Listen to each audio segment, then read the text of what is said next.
1931 இந்த ஸ்ட்ரக்சர் சம்பந்தமான ஃபைனல் தீர்ப்பு வருது லண்டன் பிரிவி கவுன்சிலில். அந்த தீர்ப்பில் கூட உபயோகப்படுத்தியிருக்கிற வார்த்தை தர்கா இல்லை, தி ஸ்ட்ரக்சர் கிளைம்டு பை முஹம்மடன்ஸ், அப்படி தான் அந்த வார்த்தை உபயோகப்படுத்தப்பட்டிருக்கு. அது 34 சென்ட் மட்டுமே அந்த இடத்துக்கு அவங்களுக்கு அதிகாரம் உபயோகிக்க.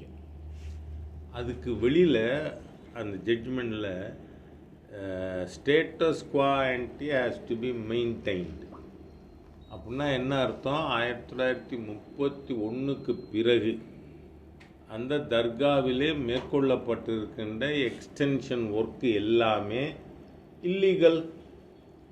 ஆகவே அதில் நடவடிக்கை எடுக்காது. நீங்கள் ஹிந்துக்கள் அமைதியாக இருக்காங்கங்கிறதுனாலே இந்துக்கள் கோவிலெல்லாம் அபகரிக்கலாம், அதுக்கு எதிராக ஒரு நேரேட்டிவ் செட் பண்ணலாம்.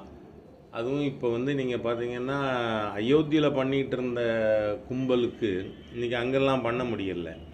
அதனால் தமிழ்நாட்டில் ஏன்னா இங்கே இருக்கிற இந்த திராவிடியன் ஸ்டாக் அரசாங்கம் ஒரு ஹிந்து விரோத தீய அரசு, அதனால் போலீஸ் ஹை ஹேண்டட்னஸ்ஸு அதை வச்சு நீதிமன்ற தீர்ப்பை அவமதித்து இன்றைக்கி அதுக்கு எதிராக நாங்கள் அப்பீல் போய்க்கிறோம்னு சொல்லி மாநில அரசு சொல்லுது.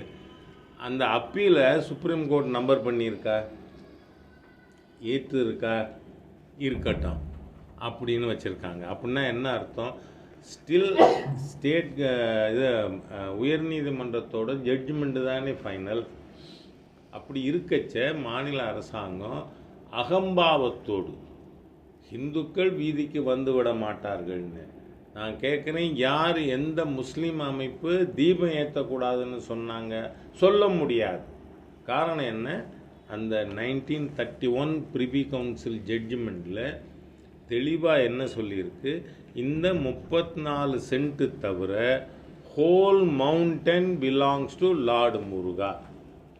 அப்படின்னா அதில் இருக்கிற ஒரு சதுர அடி இடமும் முருகனுக்கு சொந்தம்.